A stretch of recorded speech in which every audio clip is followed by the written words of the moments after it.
I'm the oldest of four, and my childhood was good. There was some heartaches, some bad times, but I had everything I needed.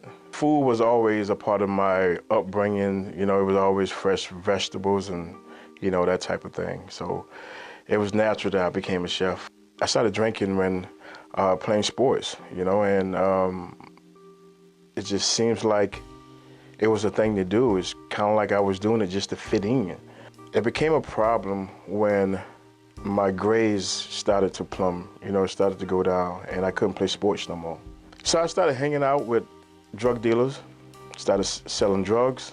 I started experimenting with drugs at a very young age, I knew I was an addict within that year, and I knew that God would have to deliver me from this because it had such a hold on me. I had nightmares about it, and I knew what addiction was because I used to sell drugs, but I didn't thought it would have happened to me. I sat in detox for maybe about two days, and they was pushing me to go to these secular programs, and I knew that I needed God. The name New Hope is such a great name because that's exactly what it was for me. It was that newfound hope. I give God my heart during that time. I dig deeper than I ever did before. I graduated the program. So many blessings happened. I even got my job back.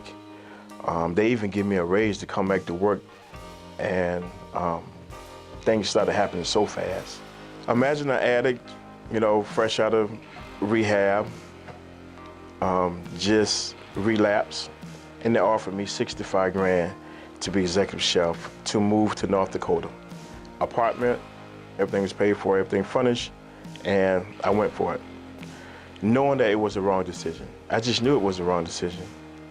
I left my church support, which is worldwide outreach for Christ. I left a great mentorship. I left my basic foundation. And then again, I excelled. I did great. I turned the whole account around. I generated revenue. Basically, what I didn't know is that I saved the account. The bars became my home. And the people in the bars, they became my family. I found the alcohol, I found the drugs. I went deeper than I ever went before in my life. Here I am back at MetroHope with nothing but the clothes on my back. And there's a company that's calling me saying, hey, we'll pay you $50,000, $60,000, $65,000. And here I am, a recovery addict, trying to get help. And it was such a struggle in the beginning, that first month.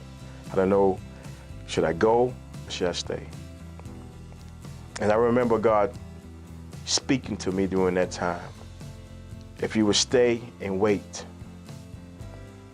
I would put a service inside of you that money won't be able to pay for. That one act of obedience changed my life.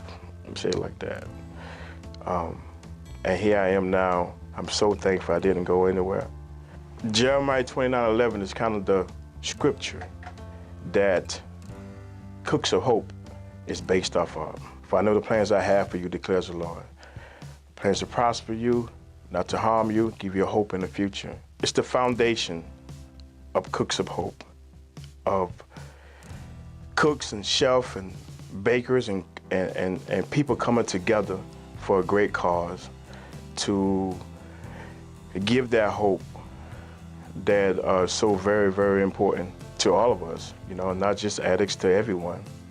And it's kind of using my experience from recovery, my skill set, to just do something great.